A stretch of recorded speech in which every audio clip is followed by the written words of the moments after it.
Hello folks, this is a redo of the tunes that I did at the The Lounge concert on Facebook Live on Friday. It's Monday the 29th. I managed to lose half the recordings. I didn't manage to save them, so I'm just going to play through everything that I played without adding nonsense. It usually goes along with it, and there's no singing for Shona for this, but just for the record of it I did in my own amusement. So this is Live for the Lounge number 16, except I'm not in a lounge, I'm in the kitchen. So here we go. I'm going to start with a Hornpipe and a Reel by James Scott Skinner, The Mathematician and a Hurricane.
We're off and running now.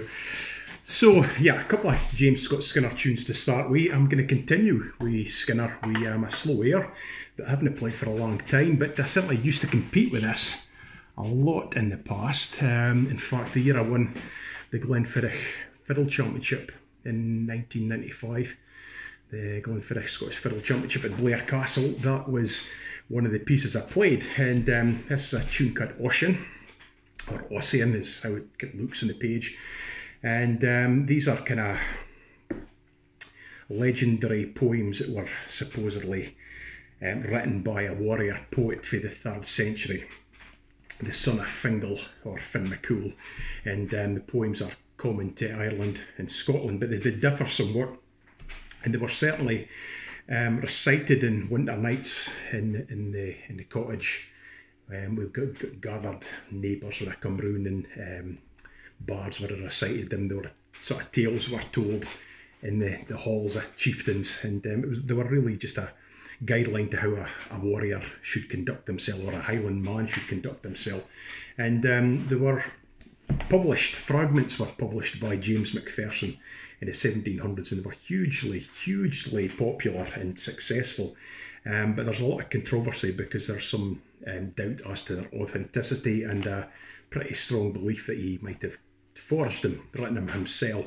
I think actually there's a bit of a mixture. I think he certainly did publish original poetry, the English translations of for the Gaelic, but I think they were so successful he started to write his own to meet the demand. But certainly at the time, Napoleon carried them with him on campaign, and I think it was Benjamin Franklin wanted to learn Gaelic so that he could read the authentic poems in their original language. So they were very important at the time, but they're kind of much forgotten now, really, because of this controversy. But I think they're quite bonny. There are dark kind of subjects, loss, and yeah, they're quite dark, but I like him. I'm going to give you a couple of little bits before I play the tune. This is James Scott Skinner's interpretation of these poems, and they're recited by the aged Ossian, who's blind and old and sitting in the howling gales on a hillside, lamenting the people of his race that have gone, that he's the last remainder. So here we go, and this is for time, pre-Christian time, supposedly. So here we go, here's a wee bit. If fall I must in the field, raise high my grave. Grey stones and heaped up earth shall mark me to future times. When the hunter shall sit by the mound and produce his food at noon, some warrior rests here, he will say, and my fame shall live in his praise. Remember me when low I lie on earth. And then one wee bit more, we'll just give another taster. Here's another bit, just to give you a sense of what they're like. Son of the noble Fingal, Ossian, prince of men, what tears run down the cheeks of age, what shades of mighty soul. Memory, son of Alpin, memory wounds the aged. Of former times are my thoughts are of the noble Fingal, the race of the king returned into my mind, and wound me with remembrance. So that's kind of about the style of them. It's a bit heavy for maybe an modern audience, but there's definitely something about them. So here we go, Ossian by James Scott Skinner.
There you go.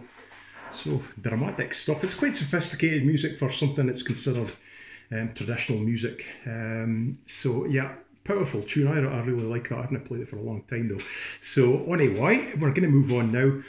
And one of the birthdays that we highlighted on Friday was my pal Peter Hedlund from Sweden. He's one of the leading nyckelharpa players in the world, certainly one of the top in Sweden, which certainly is it's one of Sweden's national instruments. He would definitely be one of the most influential in the world. So a great player and a good pal.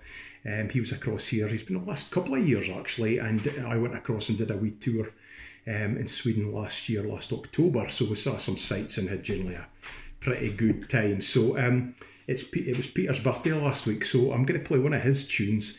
This is a piece called The Timeless Waltz. Nearly forgot what it was.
Timeless Waltz, which actually went into jig time the second time around, because when we played that last year at our concerts, we played that together. I would harmonise, but the last time through we would go into jig time. So Peter thought it was alright, so that's exactly what I've done. So lovely tune anyway.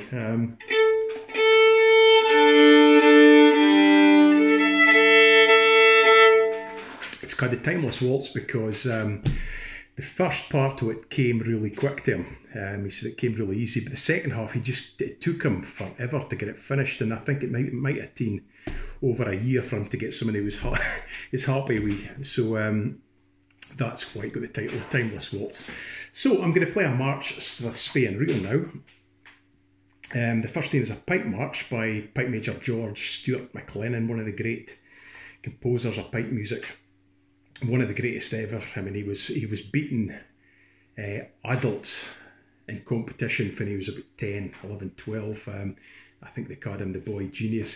Just a remarkable talent. He went on to become pipe major in the Gordon Highlanders and served during the First World War, and actually was a friend of James Scott Skinner, and he played the pipes at Skinner's funeral at the graveside. They had an agreement that whoever died first, the survivor would perform at the grave of the friend. So there you go, George S. McLennan, and this is called Pipe Major John Stewart. After that, it's another pipe tune, a Strathspey called The Duke of Edinburgh, and that's by Pipe Major Willie Ross, another legend in the piping world. Pipe Major Willie Ross was piper to Queen Victoria, and he wrote some great tunes as well. So this is by him, and then we'll finish with the Marquis of Tullibardine by John Crerar, who was he was a pupil of Neil Gowes.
go, some cracking tunes there.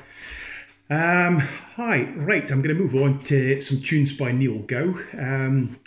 Started last week recording every tune of Neil Gow, every one of his compositions, and the reason for that was because previously I'd recorded all of Peter Milne's tunes, and I'm fortunate just now, or privileged, that I've still got one of Neil Gow's fiddles, one of the three. This is the one that's held by the Gaelic Society of Perth, and I was using it for my recital at Celtic Connections back in January, 28th of January, and I had a range of fiddles, William Marshall's fiddle, Nathaniel Gow's fiddle, Neil Gow's fiddle, Peter Milne's fiddle, and two James Scott Skinner fiddles. And I was due to hand it back at the Neil Gow Festival in March to the Society. I was going to play it at the festival. I think the three known fiddles of Neil Gow were all going to be at the festival together. There's one at Blair Castle, and the other one, I'm not sure who actually has that, but Pete Clark had a Leno it certainly for a while. And because it was cancelled because of the coronavirus, I've been left with the fiddle until things are deemed safe to be out and about, and that's the reason I got Nathaniel Gow's fiddle as well. So I used Gow's fiddle on Friday night, but I'm just going to crack on with this fiddle of my own. I've done a lot of playing with Neil Gow's fiddle over the last week and a half, so I'm not going to bother with that. We'll just crack on. So I'm going to play a slow air Strathspey reel, all by Neil Gow. The first is Lady Anne Hope's Favourite, and that's followed by Miss Drummond of Perth and Miss Drummond of Perth. So two different tunes, probably for the same person.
you go.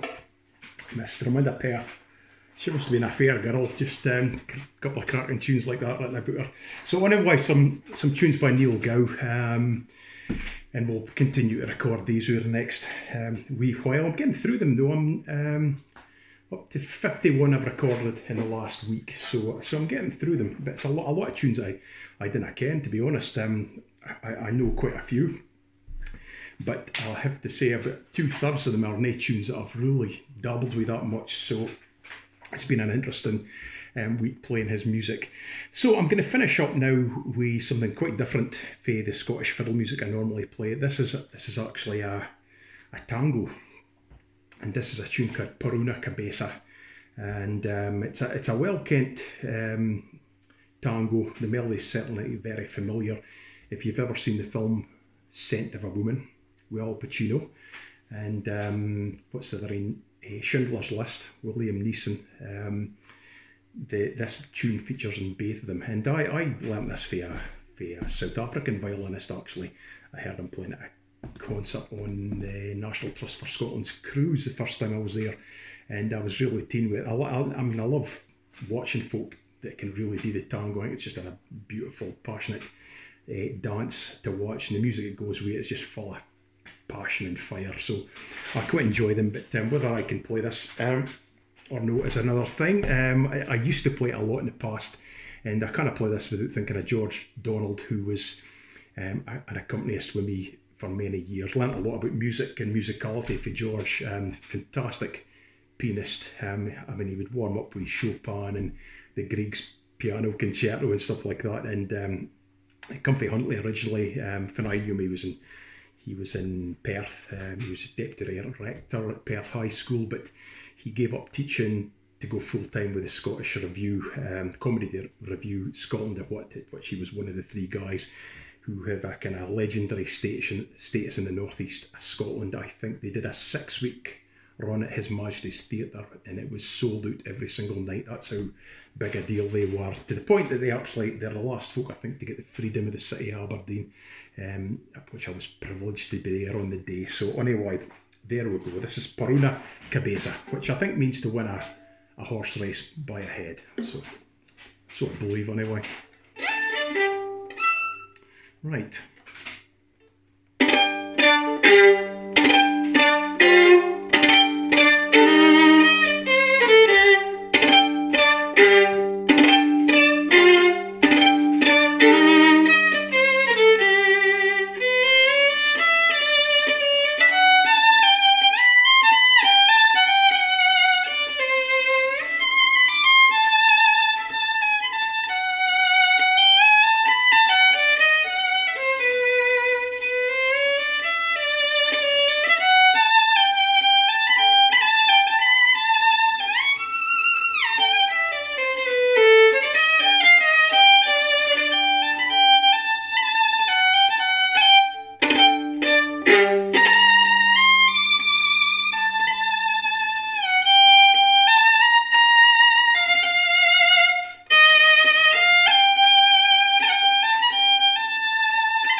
Okay, well that wasn't too bad. I got through it without fluffing it too much up in the high positions. So that's about it then. Thanks very much if you're looking in at this. Sorry it's not the actual concert because they're good fun. I really enjoy my Friday nights. We'll be back next Friday for number 17, and I'll be doing a Wednesday night fiddle workshop at 7 PM on some Neil Gow tunes, and I'll be using Neil Gow's fiddle for that. Live the Lounge on Fridays, 8 PM UK time. So have a look in by if an idea of it. It's usually pretty good crack. I've just realised there's a couple of things I played that I hadn't actually played. I nearly forgot. I'll add this on just because it was shown as Granny's birthday last week as well. I think it was last Friday, the day of the concert, and her favourite tune is the Orange Blossom Special. So I played that for her, but there was also the thing that the day before, I think the day before or the day of the concert was also, in the USA, it was Orange Blossom Day. So I'm going to do a quick diddle through the Orange Blossom Special because of that. It's because I played it at the recital, so here we go.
Yeehaw!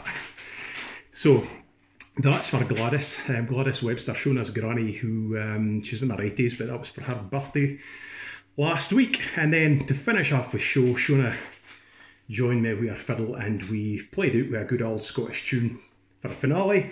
And this week, we try to change it every week. We could have got a theme tune that we use every week, but we've changed the tune every week, and there's plenty to pick for, to be honest. So this week it was a tune called The Mason's Apron, so this is what we played it with.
And that was the end of the show. Okay folks, all the best. We'll see you later.